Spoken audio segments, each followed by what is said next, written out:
magbibigay po ng salita ng ating Panginoon. Palakpakan po natin. Ayaw doon po ng mahabang introduction. Natawagin ko na po si Teacher Christy para po sa Word of God. Palakpakan po natin ang ating Panginoon sa buhay natin sa pagkakas.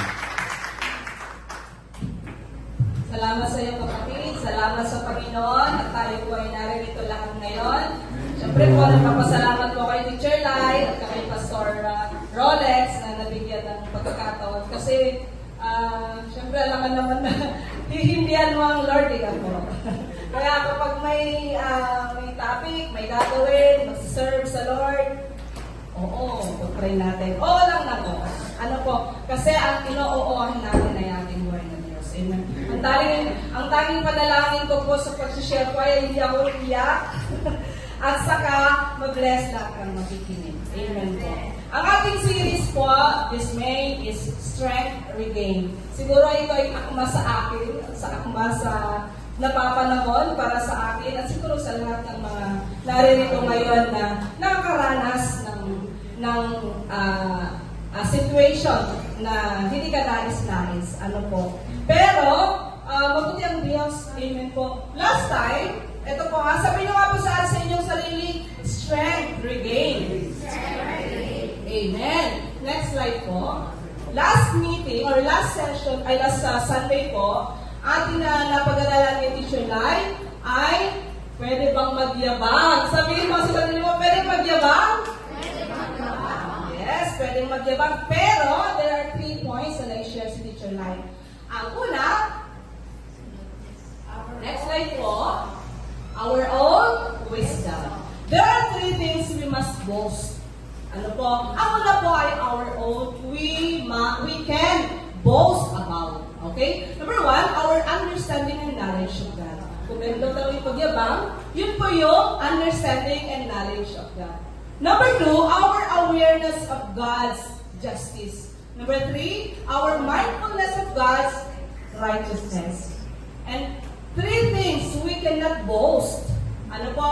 Meron 3 things that we must not boast. Ang number 1 po ay our wisdom, our own wisdom. Dahil ang wisdom na po ay galing po sa ating Panginoon. Number 2, our personal strength. And number 3, our temporary riches. It's nice, it's good, and it's best that we jot down notes para sa ganun. Every time, alam niyo po, dumadating talaga tayo sa pagkakataon na yung bang parang tayo nawawala o kaya tayo ay nasa circumstansya ng buhay na ano ba nang nangyayari, hindi mo na naiintindihan ng buhay mo, ano nangyayari sa paligid mo. Unavoidable circumstances. Ano, Teacher Lai, Pastor Rolex, and all other pastors. Makinig sa mga salita ng Diyos.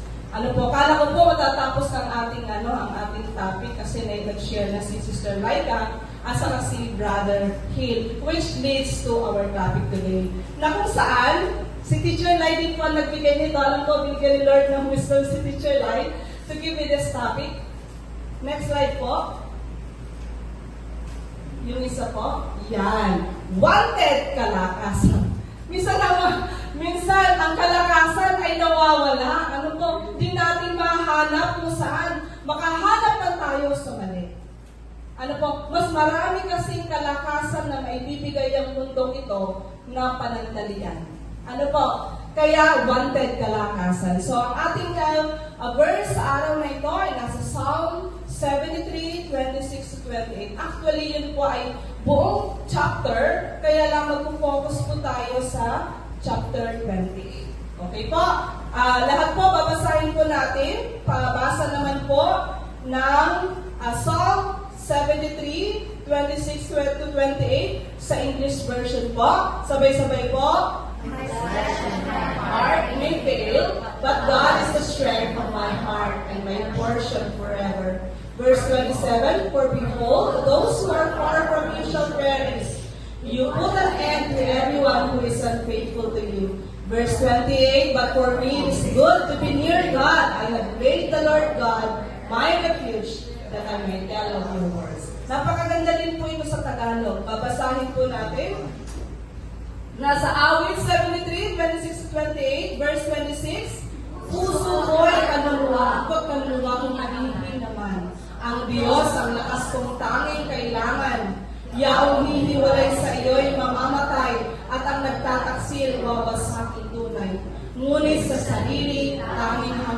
ito, sa piling ng Diyos mananatili ako. Sa piling ng Panginoong Yahweh, ako ay mapanatag ang kanyang ginawa yung aking ihaw. Amen po.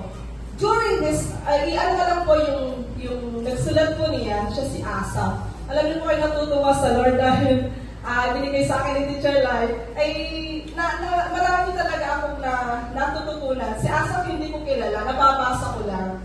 But Psalm 73 follows this pattern as it pulls forth the wisdom of the author. Si Asaph po yun. Ano po? This man, si Asaph po, was a director of music. So, ibig sabihin, si Asaph po na sumulat ng Psalm 73 ay leader siya ng music. Director po siya ng music. In the temple worship, during the... Na-realize ko, habang ako nag-type na rin at inilalagay sa presentation, talagang kahit ikaw ay lingkod ng Diyos, dumadating talaga sa punto na nawawala tayo. Sabihin mga sa katabi mo, nawala ka na ba sa Panginoon? Ano ang sagot? Sana po ay hindi, ha? Kasi kapag sinabi hindi, mawawala pala. Ay nako, hindi na yun panahon ang mag-backslide. Amen po?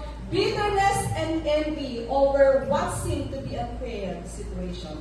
Dumating sa buhay ni Asaph na nakita niya lahat ng mga wickedness ng tao nang nasa palibot niya and almost lost his faith in God. And grabe, nainggit siya. So, ibig sabihin, kahit ikaw ay lingkod ng Diyos, lalo na sa panahon natin in our modern times, naiinggit tayo, po, sa maraming bagay, na wala tayo.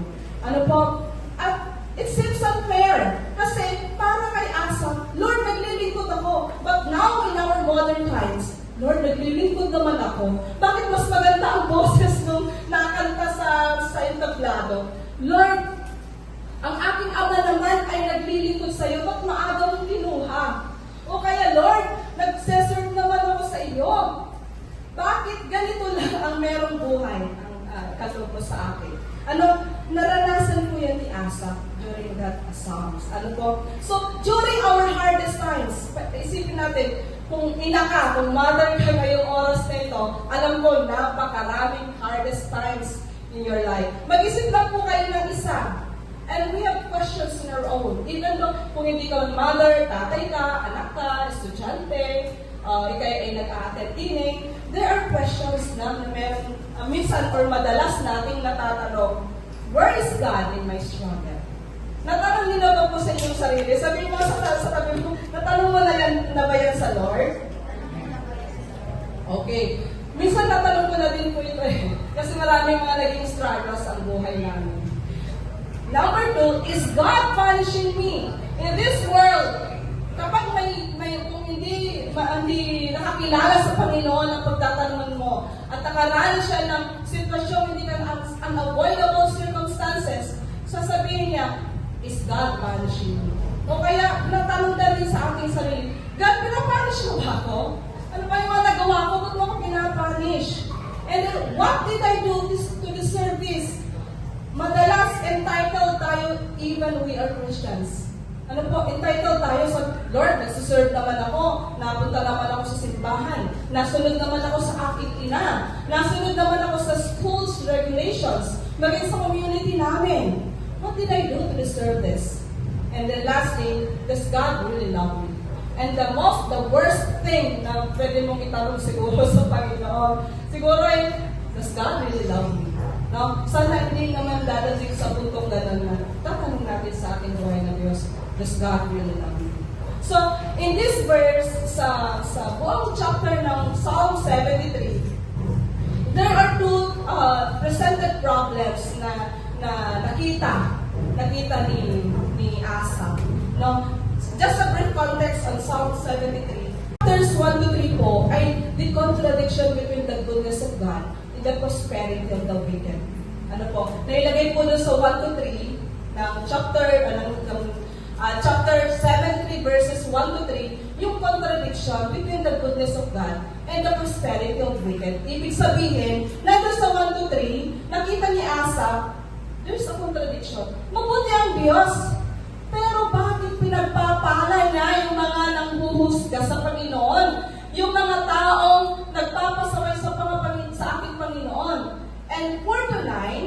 verses 4 to 9, inilahad ni Asaph doon, the good life of the wicked.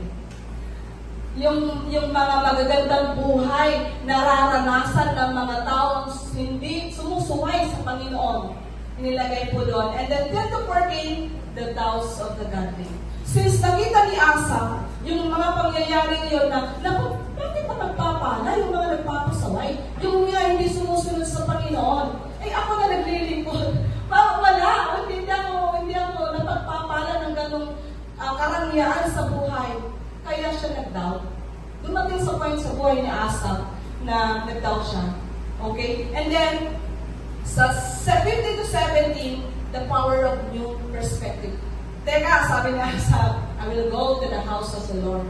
Pumunta siya sa Panginoon, sa bahay ng Panginoon. And maraming new perspective, maraming mga ipinakita sa kanya ng Diyos. And that is makikita na yan from 15 to 17 hanggang 25 to 28. So let's start with the problem na nakita ni Asaph. Na in our modern times, nakikita o naranasan natin mismo. Number one, the doubts of the ungodly. The doubts of the godly. Nagduda. Nagduda ka na ba sa Panginoon? Nagduda ka na ba sa biyaya na dapat ibibigay sa iyo ng Diyos? Kasi sabi ko ni Asaph saw the ungodly life as the good life. Nakita ni Asaph na ang marangyang buhay, ang napakagandang buhay, ay nararanasan ng mga taong sumasaway sa Panginoon. Yung mga taong hindi sumusunod, kaya nag-doubt siya. Lord, nakikita mo ba yun? Halimbawa, may kaklase ka. Lord, nakikita mo ba yung kaklase ko? Nag-cheat siya, taas ng marka. O kaya naman, yung kapitbahay mo, Lord, nagsiserve naman ako. Ba't dalawa ang kotse niya? Ang ganda ng bahay niya. Ano po? So there are questions na in our modern times, today, in our modern times, ay nakikita natin. Ano po? And then, they are always at ease. They always increase riches. Nakita ni Asaph yun, na lalo silang yumayaman, ang daming mga goals, ang daming mga magagandang bagay na meron sila. They are rewarded for their wickedness. Yun ang nakita ni Asaph. Nire-rewardan sila ng pagiging masama nila. So, by God who seems to be as unknowing as the wicked say that He is. So, yun ang nakita niya. Kaya, nag-doubt siya. So, sa number 2, the good life of the wicked. Ano yung mga nakita niya kung bakit siya nag-doubt na mahal ba ako ng Diyos? O kaya, bakit gano'n ang mga pangyayari? Ang sabi po, the good life of the wicked. The psalmist says, I look around me in the world and I saw people prospering, who were defying, yung nagpapasaway, hindi nasunod sa Diyos, who were living in evil and wickedness, and they were prospering. Hindi sila nasunod, pero sila ay pinagpapala. Siguro marami rin tayo nakikitang ganyan.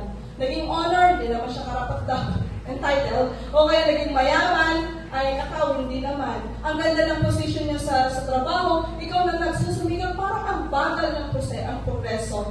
O kaya naman, bakit siya ay ang tagal nila, ba't kami ganito lang, kadali, napakabuti ko namang girlfriend, o kaya napakabuti ko namang kaibigan. Ano po? So, and basically, the psalmist, what he is referring to is Asaph. Sabi niya, hindi ko mag-gets, Lord. Minsan sabi niya, Lord, hindi ko mag-gets. Ano ka nangyayari? Hindi ko alam anong gusto mong iparating sa amin. I'm struggling. So si Asaph ay nag-struggle. Most of the times, nag-struggle din tayo. Ano po, minsan di mo lang nasasabi sa iyong kaibigan, sa iyong girlfriend, sa boyfriend, sa iyong asawa, sa pastor, kasi minsan nahihiya, kay teacher lalo, kaya sino mang elder natin din eh.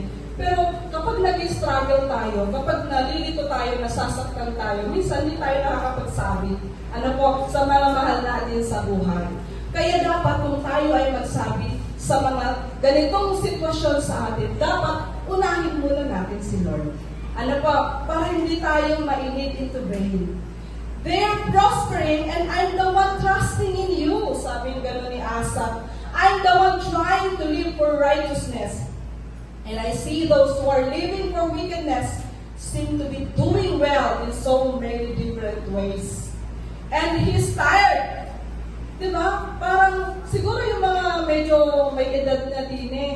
At nung paulit-ulit na lang na gano'n ang pangyayari na nasa unavoidable situation ka, parang nakapagod din. Halimbawa, ikaw ay isang asawa, nag-expect ka ng kulak-kulak. Kasi hindi ka binigyan ng tamang pagmamahal na katulad ng ibinibigay mo. And there are times that you are tired. And most of the times, napapagod din tayo. So, ano ginagawa mo pag napapagod ka? Biyak. Oh, yes, of course, iyak tayo talaga. But the first thing na dapat natin gawin ay tumingala at magdasal. Dahil ang Diyos ay naroon. And he is tired of seeing others prosper while he doesn't while he's trusting in God. He just kind of goes right at it.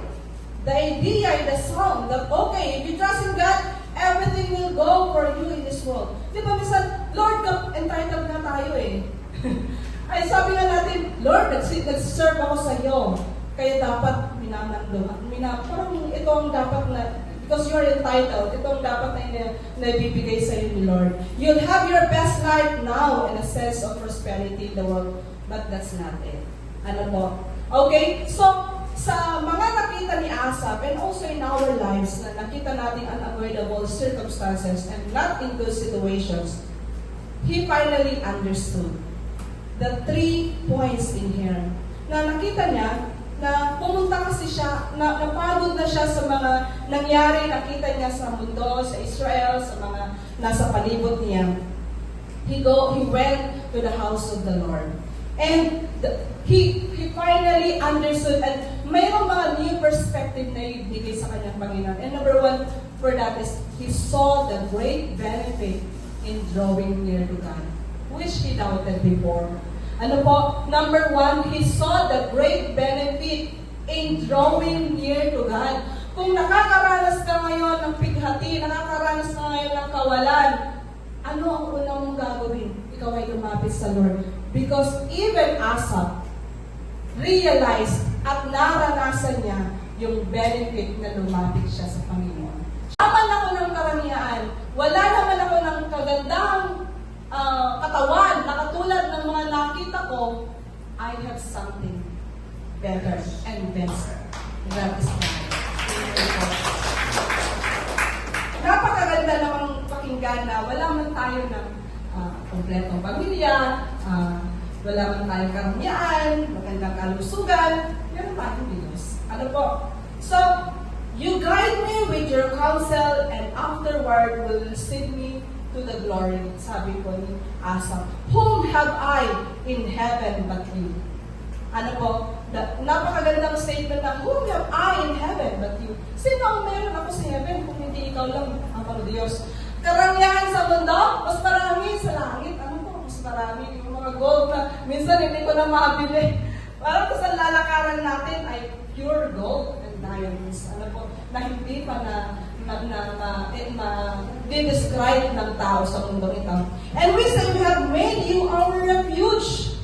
Diba? Kapag tayo nalulungkot, nasasaktan, umiiyak, our God is God of refuge.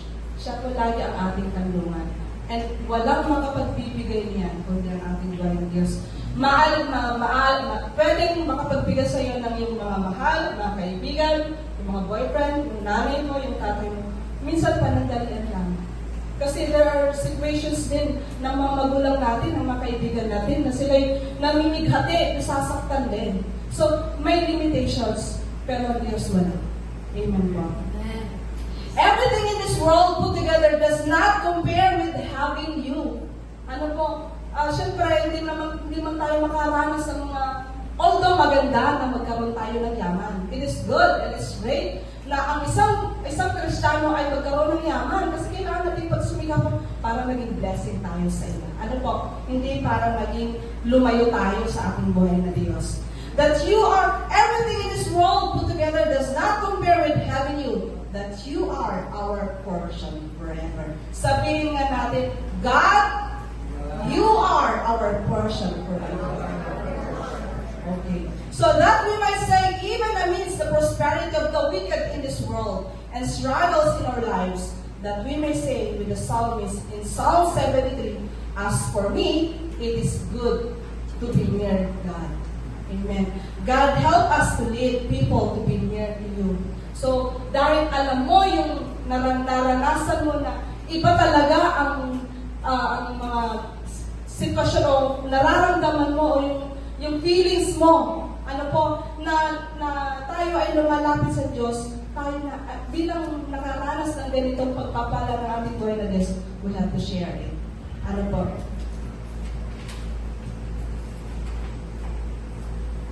Asaph no longer had doubts. So, after ng new perspective na ibigay sa kanya ng Diyos, that they would indeed perish. So, those who are wicked, enjoying life, would indeed perish. Amen po. The good news to the people around us today, that we can tell them that they can experience nearness to God in a way that nothing, anything in this world cannot compare to being near to God. Amen po. And then number 2 na nakita ni Asaph, he saw the value of putting his trust in God. Now, understanding that God was reliable and could be trusted. Kapag nagtatrust tayo, we will put our trust in men, we will fail. Even our brothers and sisters. No? May mga kapatid din tayo na nakapag-share din po tayo. We trusted them. Maybe, even sa ating asawa, mga boyfriend, girlfriend. If we put our full trust in them, we may fail. But if you or we will put our trust in our God, ay makikita mo na siya ay reliable and could be trusted and cannot betray you. With the new perspective gained at the house of the Lord, Asaph knew that God would guide him in his life and ultimately receive him to glory. Therefore, sabi nga po sa Psalm 72:28, I will so trust in God that I shall be able to declare His words. After pondering the whole matter before the Lord in the temple, he takes a more appropriate long-range view of the wicked. So napagnilay-nilayan na ang mga wicked na nag-enjoy at hindi sumusunod sa Panginoon, there will be a destination for them. That destination is perish. Mag-perish sila. God's long-term perspective of life can see that God is more than faithful to those who trust in Him. Kapag pinagkaloob mo, ibinigay mo sa Lord, in-offer mo lahat sa Lord, lahat ng mga nararanasan mo sa buhay, He will be reliable and will be trusted. Ako talaga yung isa na-amaze doon sa batang yun. Kasi sabi niya, ako'y nagpasalamat sa Diyos at ako'y buhay pa. Humihinga. Minsan, naging pang namimiloso ko lang, pero sa tunay na buhay, we have to be thankful. Kasi ang iba hindi nagumising. Ang iba ay nasa hospital. Ang iba may sakit. So, from that alone, we must, and it is necessary that we have to count our blessings and we have to be thankful. Ano po?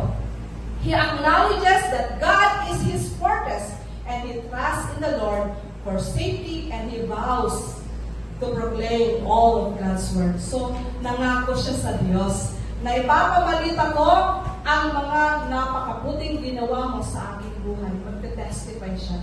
So, kung hindi man tayo makapag-testify in front of this church, we can testify sa ating mga katabi, sa ating mga katrabaho, sa ating mga kapatid, at sa environment, sa working environment natin kung saan tayo naghahanap buhay. No doubt when Asaph left the temple, when he received God's answer to the issue of the prosperity of the wicked, he told others what he had learned. So, maganda kay Asaph, pinamalita niya agad sa mga tao na kung gaano kabuti ang Diyos sa kanyang buhay. So, he draws two conclusions, si Asaph. Number 1, that they that are far from God will perish. Sabihin mo yung sa katabi mo, that they that are far from God will perish. They that are far from God will perish. Lahat ng mga malayo, lumayo, at lalayo pa sa Panginoon will perish. Okay? This is number 1 conclusion of Asaph. And number 2, they that draw nigh to Him are saved. Kung ikaw ay lalapit sa ating buhay na Diyos, you will be saved. at ang pangako ng Diyos ay iyong mararanasan. Therefore, we have to trust in God that shall be able to repair His works. Sabi po sa Psalm 73:28.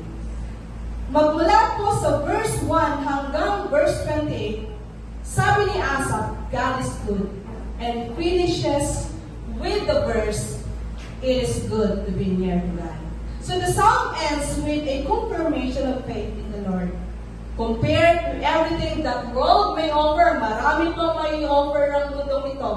Kaliwat kanan, nakasiyahang panandalian lamang. God is far better. Kung ang ino-offer ng Diyos, kaligayahan pansamantala, karagyang pansamantala, at pansamantala lang, God is far better because God is eternal. That only can believe, trust in God's plan during earthly life, they also look forward to eternity in His presence. Though, on the other hand, face destruction.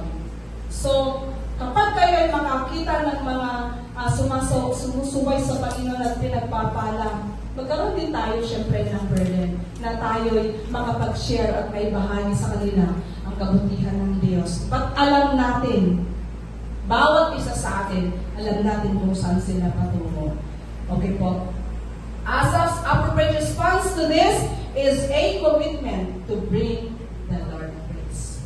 And to end up, there are 3 questions.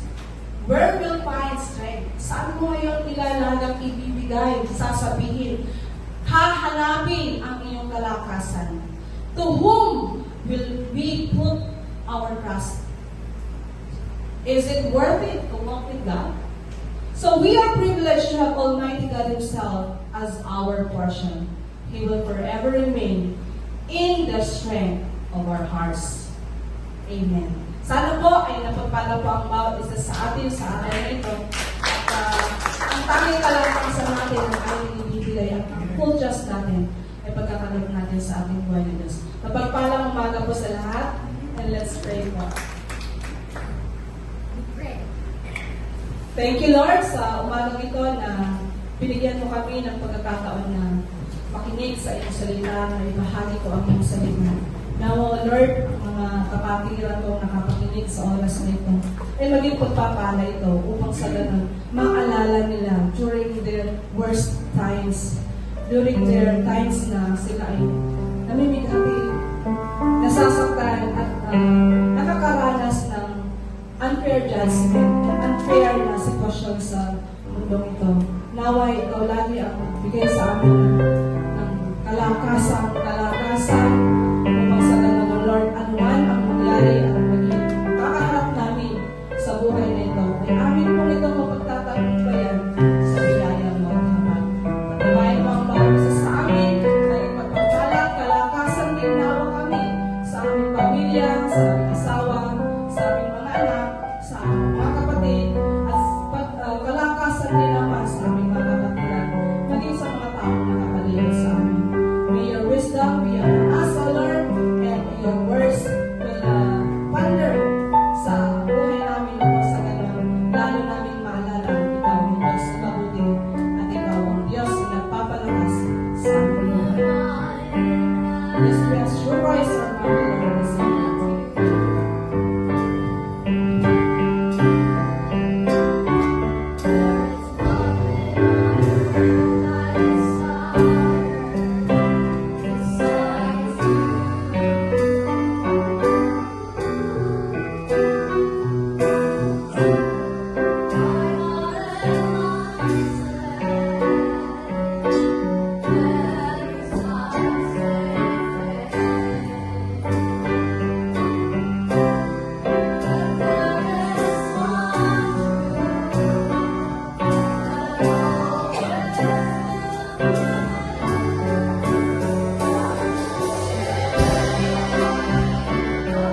God